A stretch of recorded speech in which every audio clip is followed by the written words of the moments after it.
Residents of Burbank and all within the sound of my voice. We have all experienced unspeakable loss. The world has changed in a way we did not expect and has left us devastated and in fear. But there is life. If you can hear me and you can understand me, you still live, and there is hope for you, but you must act. Your government has decided that you are not worth saving.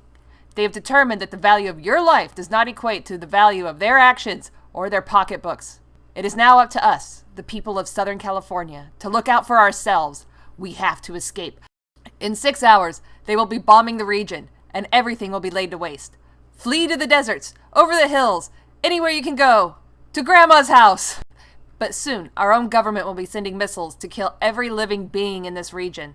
Show them our resilience. Escape in any way you can.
In Jamie's message to the people of LA, she included a phone number to the radio station. Cellular and landlines seemed to both still work, so calls began to come in. Chloe, despite the devastation she felt at the death of her boyfriend, listened carefully to the callers, trying to determine which ones were half-turned and which ones were still fully alive. Those who were half-turned she gave false information to, sending them further into what would be blast zones. Those who seemed legitimate, she encouraged to get to Burbank Water and Power to escape with their group, so she gave advice on how to fight their way to freedom. As Chloe did this, Karen recorded a message that would play on a loop on the radio telling everyone to get out of the LA region as quickly as they could. Jamie and Derek, meanwhile, cleared a path out of the building to make sure they could escape, so when everyone else was done, they made their way downstairs and escaped to Burbank Water and Power. Meanwhile, back at the BWP, Jessica had gathered every able-bodied person present except Ken, who was seeing to the wounded, and Keiko, who was monitoring the radio and communications, into the conference room. They had a map of the area, and were figuring out their best methods of escape. BWP had a whole library of maps.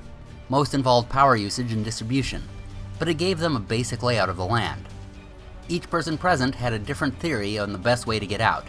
Some believed going through underground means, such as through the storm drains or sewers, was the best method. Some believed following roads or railroads would be most efficient, despite the number of zombies and half-turned people in the way. Still others believed that going over the hills of Angeles National Forest would be the best bet for escape. Then Mason pointed out the obvious, or what should have been the obvious for everyone. Burbank has an airport. It's only about a mile away. Everyone fell silent. Of course that was the best and quickest way out of the area, but who knew how to fly a plane, especially a commercial one? There were no pilots among them, but Nestor had played Flight Simulator quite a lot. It was supposed to be an accurate representation of an airliner, so he thought he could do it. It was, in any case, their best bet. This would be a difficult task, and it would be all or nothing. Either they would succeed, and everyone would escape, or they would fail, and everyone would die. Despite the risks, the group determined that this would be their best chance at escape. In every other scenario, they weren't certain they would get far enough away. The risks of crashing seemed to be on par with the risk of being killed by zombies, the half-turned, or the American military, so they decided to take their chances. As they were making their decision, survivors from neighboring areas trickled in. They had called BWP and Keiko had spoken with them, filtering out those she believed were half-turned. These refugees brought in more danger in the form of zombie hordes that were following each group. They couldn't make it past the walls, but they were besieging the makeshift fortifications, making it more difficult for them to escape to the airport. One of these refugees turned out to be half-turned.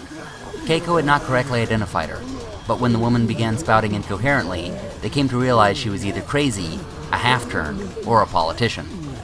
They realized she was one of the first two when she rushed the back entrance and slid open the back gate.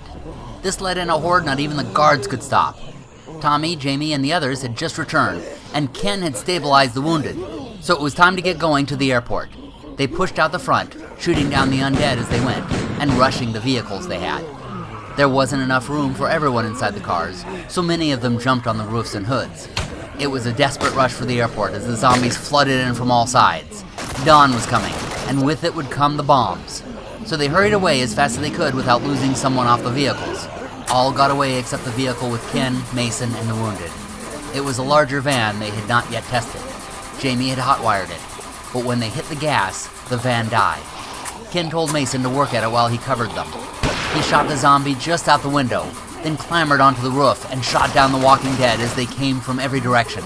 Ken did a magnificent job, shooting each one down, but for every zombie he destroyed, 3 more took its place, slowly closing in on the wounded. They were getting close, and all the great shooting in the world wasn't going to help them in a moment. That's when Nestor leaned in and gave some advice. "Be gentle with it at first," he said. "Lean into it and it will fade into life."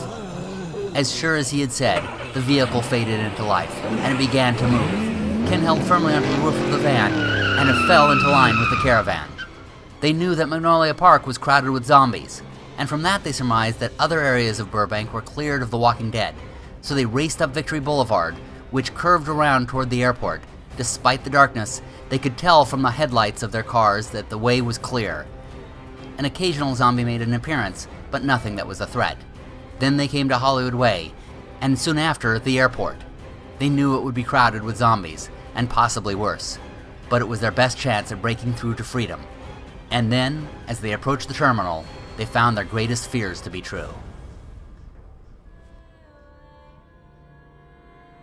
Be sure to watch our next episode to see the conclusion of Outbreak Undead.